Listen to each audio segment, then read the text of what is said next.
Nilambur ഉപതെരഞ്ഞെടുപ്പിലെ UDF സ്ഥാനാർത്ഥിയായി ആര്യാടൻ ഷൗക്കത്തിനെ നിർത്താനുള്ള നീക്കത്തിൽ ഉടക്കി PV അൻവർ. ആര്യാടൻ ഷൗക്കത്തിനെ മത്സരിപ്പിച്ചാൽ താൻ മത്സരിക്കാൻ ഇറങ്ങുമെന്ന സൂചന അൻവർ പങ്കുവച്ചു കഴിഞ്ഞിരിക്കുന്നു. ഇതുവരെയും UDFനെ ഭാഗമാക്കാത്തതിലും അൻവർ കടുത്ത വിയോജിപ്പിലാണ്.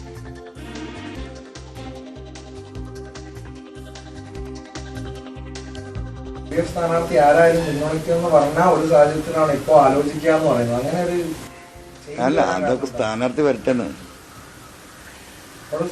ഇവിടെ ആരെങ്കിലും MLA ആക്കാനോ അല്ലെങ്കിൽ ആരുടെയെങ്കിലും സ്ഥാനം ഉറപ്പിക്കാനോ ഒന്നല്ല ഞാൻ രാജിവെച്ചത്. ഇവിടെ ഒരു മിനിറ്റ് ഞാൻ പറയട്ടെ, ഇവിടെ ഞാൻ എന്തിനാ രാജിവെച്ചത്? ഞാൻ ഈ പറഞ്ഞ പൊളിറ്റിക്സിനാണ്. ആ പൊളിറ്റിക്സിന് ഉതകുന്ന കേരളത്തിലെ പ്രത്യേകിച്ച് നിലമ്പൂരിലെ വോട്ടർമാർക്ക് ഒരു എതിർപ്പുമില്ലാത്ത, എല്ലാവർക്കും അംഗീകരിക്കാൻ കഴിയുന്ന, എല്ലാവർക്കും ഉൾക്കൊള്ളാൻ കഴിയുന്ന ഒരു സ്ഥാനാർത്ഥിയാവണം. അതാണല്ലോ ഇപ്പോൾ UDF ആലോചിച്ചുകൊണ്ടിരിക്കുന്നത്. പിണറായി സത്തെ തോൽപ്പിക്കാൻ പറ്റുന്ന ഒരു സ്ഥാനാർത്ഥിയെ കുറിച്ചാണല്ലോ ഇപ്പോൾ UDF ചർച്ച ചെയ്തുകൊണ്ടിരിക്കുന്നത്. അത് തീരുമാനിക്കട്ടെ. അല്ല, അതൊന്നും പറയാൻ പറ്റില്ല. രാഷ്ട്രീയം എന്ന് പറഞ്ഞാൽ അങ്ങനെയല്ലേ? രാഷ്ട്രീയം എന്ന് പറയുന്നത് അതാണല്ലോ, അല്ലേ? അല്ല, പണ്ട് കരുണാകരൻ ലീഡർ പറഞ്ഞ പോലെ തള്ളും വേണ്ട കൊള്ളും വേണ്ട, തള്ളും വേണ്ട കൊള്ളും വേണ്ട. ആ ലീഡർ അങ്ങനെയാണല്ലോ പറയുന്നത്. അത്തരം ഘട്ടങ്ങളിൽ അങ്ങനെ കൂട്ടിയാൽ മതി. അത് അതേസമയം അൻവറിന്റെ നീക്കം സമ്മർദ്ദതന്ത്രമെന്ന വിലയിരുത്തലാണ് UDF നേതൃത്വം. കൊച്ചിയിൽ ചേർന്ന യോഗത്തിൽ ഇക്കാര്യം ചർച്ച ചെയ്യുന്നുണ്ട്. പൊതുവിൽ മേൽക്കൈയുണ്ടെന്ന് കരുതിയ തെരഞ്ഞെടുപ്പിൽ അൻവറിന്റെ ഉടക്കോടെ പുതിയ പ്രതിസന്ധിയാണ് UDFന് മേൽ ഉണ്ടാകുന്നത്. CV അനുമോദ് ചേരുന്നു. അനുമോദ്, വിവരങ്ങളുമായി. റൈറ്റ്. ഏതായാലും നിലമ്പൂരിൽ തീയതി പ്രഖ്യാപിച്ചപ്പോൾ ഏറ്റവും ആദ്യം മുന്നിട്ട് വന്നത് UDF ആണ്. വലിയ പ്രതീക്ഷയാണ് UDF പ്രകടമാക്കിയത്. കോൺഗ്രസ് 101% പ്രതീക്ഷ പറഞ്ഞ സീറ്റിൽ കൃത്യമായ ഒരു സ്ഥാനാർത്ഥിയെ പ്രഖ്യാപിക്കാൻ 24 മണിക്കൂറിനുള്ളിൽ പ്രഖ്യാപിക്കുമെന്ന് പറഞ്ഞിട്ടും എന്തുകൊണ്ട് നീണ്ടുപോകുന്നു എന്നുള്ള ചോദ്യത്തിന്റെ ഉത്തരം PV അൻവറിന്റെ സമ്മർദ്ദമാണോ എന്നുള്ള കാര്യമാണ്. ഈ മണിക്കൂറിൽ ന്യൂസ് ടെൻസ് പരിശോധിക്കുമ്പോൾ നമുക്കൊപ്പം TG സജിത്തും ഡാൻ കുര്യനും CV അനുമോദും ചേരുന്നു. ആദ്യം സജിത്തിലേക്ക്. സജിത്ത്, എന്തുകൊണ്ടും മേൽക്കൈ കിട്ടാൻ സാധ്യതയുള്ള മുന്നണി ആ തരത്തിൽ, ഒപ്പം PV അൻവറും ഇത് ഗുണകരമാകും എന്ന് പറഞ്ഞ മണിക്കൂറുകളെല്ലാം കഴിഞ്ഞ് 24 മണിക്കൂറിലേക്കും വഴിത്തിരിവിലേക്ക് കാര്യങ്ങൾ പോകുന്നു എന്നുള്ളതാണോ ഇപ്പോൾ അറിയുന്നത്? താൻ മത്സരിക്കാനുള്ള സാധ്യതയും തള്ളിക്കളയാതെ നിൽക്കുന്ന PV അൻവർ ആര്യാടൻ ഷൗക്കത്തിനെ കുറിച്ച് ചെകുത്താൻ എന്നതടക്കമുള്ള പരാമർശങ്ങൾ പറഞ്ഞിരിക്കുന്ന ഒരു സാഹചര്യം. ഏത് തരത്തിലേക്ക് ഒരു ആശയക്കുഴപ്പത്തിലേക്ക് UDF ക്യാമ്പ് കടക്കുന്നു എന്നാണ് സൂചന? പൊതുവിൽ എല്ലാ അനുകൂല സാഹചര്യങ്ങളും UDFനൊപ്പമായിരുന്നു. പ്രത്യേകിച്ച് സർക്കാർ വിരുദ്ധ വികാരമുണ്ട് എന്ന് അവകാശപ്പെടുന്ന, അതല്ലെങ്കിൽ അത് ഏറ്റവും കൂടുതൽ പ്രതിഫലിക്കാൻ സാധ്യതയുള്ള മലയോര മേഖല, അത് ഉൾപ്പെടുന്ന മണ്ഡലം. മറ്റൊന്ന്, ഇടതുമുന്നണിക്കൊപ്പമുണ്ടായിരുന്ന ഒരു MLA രാജിവെച്ച് അയാൾ UDFന് പിന്തുണ പ്രഖ്യാപിച്ചു നിൽക്കുന്ന രാഷ്ട്രീയ സാഹചര്യം. ഇങ്ങനെ അനുകൂല ഘടകങ്ങൾ നിരവധി ഉണ്ടായിരുന്നിട്ട് കൂടിയും UDFനെ സംബന്ധിച്ച് അവസാന ഘട്ടത്തിലേക്ക് എത്തുമ്പോൾ വെല്ലുവിളി ഉണ്ടാവുന്നത് PV അൻവറിന്റെ സമ്മർദ്ദം തന്നെയാണ്. അൻവർ ഉന്നയിക്കുന്നത് രണ്ട് വിഷയങ്ങളിലെ സമ്മർദ്ദമാണ്. ഒന്ന്, ആര്യാടൻ ഷൗക്കത്തിനെ സ്ഥാനാർത്ഥിയാക്കാനുള്ള കോൺഗ്രസിന്റെ ആലോചന. അത് സംബന്ധിച്ച് യോഗം കൊച്ചിയിൽ പുരോഗമിക്കുന്നു.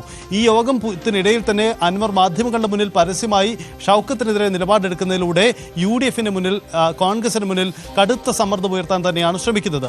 മറ്റൊന്നുകൂടി അൻവറിന് പരാതിയുള്ളത് തന്നെ ഇതുവരെയും മുന്നണിയിൽ എടുക്കാത്ത തീരുമാനമാണ്. എന്തുകൊണ്ട് അത് വൈകുന്നു എന്ന ചോദ്യമാണ് ഈ തെരഞ്ഞെടുപ്പ് പ്രഖ്യാപിച്ചതിന്റെ പിറ്റേ ദിവസം അൻവർ വീണ്ടും ശക്തമായി ഉന്നയിക്കുന്നത്. തനിക്ക് പരാതികളില്ല എന്ന് പറയാതെ പറയുന്ന അൻവർ, എന്നാൽ തന്റെ അണികൾക്ക് അതിശക്തമായ പരാതി ഉണ്ട് എന്ന കാര്യം കൂടി പറയുന്നു. സ്വാഭാവികമായും ഇതൊക്കെ പ്രതിഫലിക്കും. അങ്ങനെ ഒരു സമ്മർദ്ദ തന്ത്രം തന്നെ അൻവർ മുന്നോട്ട് വെക്കുന്നു എന്നതാണ് സാഹചര്യം. അത് ശക്തമായി പരസ്യമായി ഉന്നയിക്കാൻ തന്നെയാണ് അൻവർ നടത്തുന്ന നീക്കം. സ്വാഭാവികമായും അതുണ്ടാക്കുന്ന വെല്ലുവിളി ചെറുതല്ല. കാരണം അൻവർ എല്ലാ അർത്ഥത്തിലും തങ്ങളെ പിന്തുണയ്ക്കുമെന്ന് കരുതിയിരുന്നതാണ് UDFും കോൺഗ്രസും. അവിടെയാണ് അൻവർ അവസാന ഘട്ടത്തിൽ ഇത്തരമൊരു വെല്ലുവിളി ഉയർത്തുന്നത്. സ്വാഭാവികമായും അത് പ്രതിസന്ധിയാണ്. അൻവറിന്റെ വാക്കുകൾ കേൾക്കേണ്ടി വരും UDFന്, അതല്ലെങ്കിൽ അൻവറിന്റെ പരാതി പരിഹരിക്കേണ്ടി വരും എന്നതാണ് നിലവിലെ സാഹചര്യം. അത് സംബന്ധിച്ച ചർച്ചകൾ ഉണ്ടാകുമെന്ന് നമുക്ക് കരുതാം. കൊച്ചിയിൽ നടക്കുന്ന ഈ UDF യോഗത്തിൽ അൻവറിന്റെ പരാതികളും പരിഗണനയ്ക്ക് വരുന്നു എന്നാണ് നമ്മൾ മനസ്സിലാക്കുന്നത്. അങ്ങനെയെങ്കിൽ ആ പരാതി പരിഗണിച്ചുകൊണ്ടൊരു മാറ്റം ഉണ്ടാകുമോ എന്നതും പ്രസക്തമായ കാര്യമാണ്.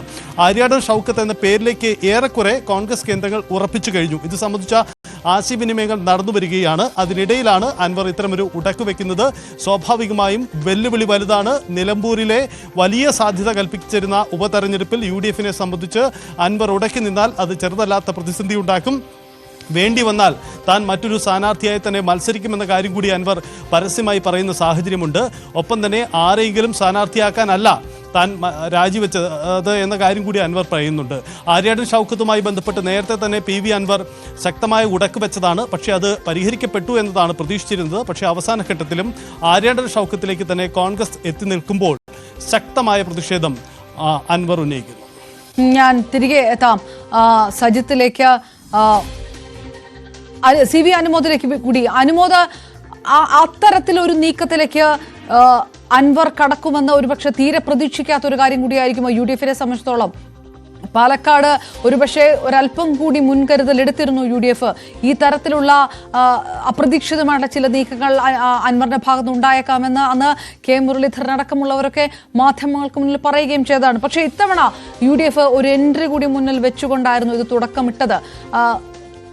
പ്രശ്നരഹിതമായിട്ട് പരിഹരിക്കാൻ കഴിയുമെന്നുള്ള ഉറപ്പിൽ കൂടിയായിരിക്കുമല്ലോ 24 മണിക്കൂറിനുള്ളിൽ പ്രഖ്യാപനം എന്നുള്ളൊരു വാക്ക് തന്നെ കോൺഗ്രസ് മുന്നോട്ട് വെച്ചിട്ടുണ്ടാവുക. ഏത് തരത്തിൽ അൻവറിന്റെ നീക്കം പ്രതിസന്ധിയിലാക്കുന്നു UDF ക്യാമ്പിനെ, കോൺഗ്രസിന് പ്രത്യേകിച്ച്?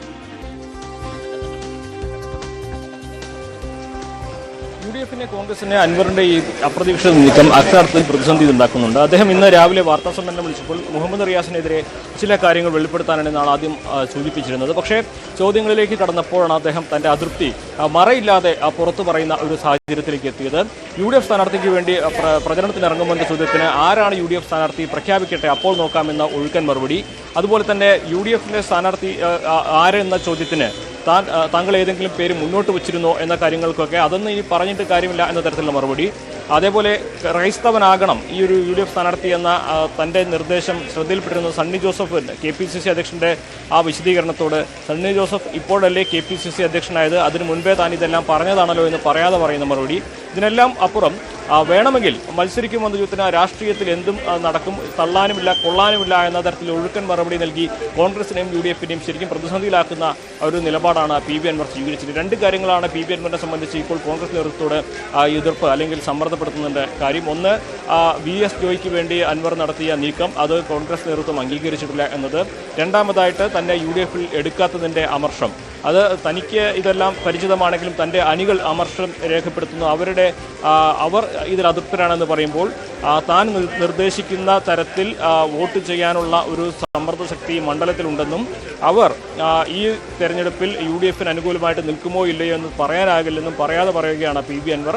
അതോടൊപ്പം അൻവർ മറ്റൊരു കാര്യം കൂടി പറഞ്ഞു വെക്കുന്നുണ്ട്.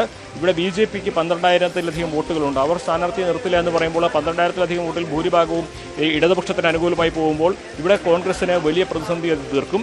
അതിനൊപ്പം തൻ്റെ കൂടെ പിന്തുണ പൂർണ്ണമായിട്ടില്ലെങ്കിൽ അത് കോൺഗ്രസിനെ UDF-ന് തിരിച്ചടിയാകുമെന്ന് അൻവർ പറയാതെ പറയുകയാണ് ഇപ്പോൾ ചെയ്തിരിക്കുന്നത്. മാത്രമല്ല മുൻപ് വയനാട് മണ്ഡലത്തിൽ പാർലമെന്റ് മണ്ഡലത്തിൽ മത്സരിച്ചതിൻ്റെ ഒരു ചരിത്രം കൂടി അൻവർ സൂചിപ്പിക്കുകയുണ്ടായി. ഇനി തെരഞ്ഞെടുപ്പിൽ വളരെ കുറച്ച് ദിവസം മാത്രമാണല്ലോ ബാക്കിയെന്ന് പറഞ്ഞപ്പോൾ ഒരാഴ്ച മാത്രമാണ് വയനാട് തെരഞ്ഞെടുപ്പ് സമയത്ത് പ്രചരണം നടത്തിയത്. എന്നിട്ട് 40,000 വോട്ട് തനിക്ക് സമാഹരിക്കാൻ കഴിഞ്ഞു. തനിക്ക് കേവലം 4 ദിവസം കൊണ്ട് നിലമ്പൂരിൽ ഇതിനേക്കാൾ വോട്ടുകൾ സമാഹരിക്കാൻ സാധിക്കുമെന്നും നിലമ്പൂരിൽ എത്രമാത്രം തനിക്ക് സ്വാധീനമുണ്ടെന്നും അൻവർ പറയാതെ പറയുകയും ആവർത്തിക്കുകയുമാണ് ചെയ്തിരിക്കുന്നത്. ശരിക്കും കോൺഗ്രസിനെ അക്ഷരാർത്ഥത്തിൽ പ്രതിസന്ധിയിലാക്കുകയാണ് ഈ അവസാന ഘട്ടത്തിൽ അൻവറിന്റെ ഈ നിലപാട്. അൻവർ ഉദ്ദേശിച്ച സ്ഥാനാർത്ഥിയെ നിർത്തിയില്ലെങ്കിൽ, അൻവറിനെ മുന്നണിയുടെ ഭാഗമാക്കിയില്ലെങ്കിൽ അൻവറിന്റെ പരിപൂർണ്ണ പിന്തുണ കോൺഗ്രസിന് കിട്ടുകയില്ല എന്ന് അൻവർ പറയുമ്പോൾ ഒരുപക്ഷെ പിണറായിസത്തിനെതിരെ വലിയ തോൽവി ഇടതുപക്ഷത്തിന് നൽകി ഇവിടെ ഒരു പ്രതികാരം വീട്ടുമെന്ന് പറഞ്ഞിരുന്ന അൻവർ ഇനി അതിൻ്റെ വിശദീകരണമെങ്കിലും, അത് ജയിക്കാനായില്ലെങ്കിലും അതിൻ്റെ ഒരു വിശദീകരണമെങ്കിലും നൽകാൻ കഴിയുമെന്ന തരത്തിലേക്ക് വാക്കുകൾ മാറ്റുമ്പോൾ സ്വാഭാവികമായിട്ടും അത് സൂചിപ്പിക്കുന്നത് അൻവർ ഈ ഘട്ടത്തിൽ UDF-ന്റെ കോൺഗ്രസിൻ്റെ നിലപാടുകളെ അംഗീകരിക്കുന്നില്ല എന്ന് തന്നെയാണ്. അതോടൊപ്പം തന്നെ വേണ്ടി വന്നാൽ താൻ മത്സരിക്കാനും തയ്യാറാണെന്ന പരോക്ഷ സൂചന കൂടി അൻവർ നൽകുമ്പോൾ ഇവിടെ പ്രതിസന്ധിയിലാകുന്നത് UDF-ആണ്. അത് രണ്ട് തരത്തിലാണ്. ഒന്ന്, BJP-യുടെ സ്ഥാനാർത്ഥി വന്നില്ലെങ്കിൽ ആ വോട്ടുകൾ ഇടതുപക്ഷത്തേക്ക് പോകുമോ എന്ന ചോദ്യം ഒന്ന്. രണ്ട്, അൻവറിൻ്റെ കൈവശമുള്ള അൻവറിൻ്റെ സമ്മർദ്ദത്തിൽ അൻവറിന് സമാഹരിക്കാൻ കഴിയുന്ന വോട്ടുകൾ, ആ വോട്ടുകൾ UDF-ന് അനുകൂലമായി വന്നില്ലെങ്കിൽ ഇവിടെ UDF-ന് അനുകൂലമായ ഒരു സാഹചര്യം ഉണ്ടാകില്ല എന്ന ഒരു മുന്നറിയിപ്പ്. ഇത് രണ്ടുമാണ് അൻവർ ഇന്ന് അദ്ദേഹത്തിൻ്റെ വാർത്താ സമ്മേളനത്തിൽ അതൃപ്തി പരസ്യമാക്കിക്കൊണ്ട് നൽകിയിട്ടുള്ളത്. ഇതിൽ എന്ത് തീരുമാനം UDF എടുക്കുമെന്നത് അതീവ നിർണായകമാണ് ഈ ഘട്ടത്തിൽ.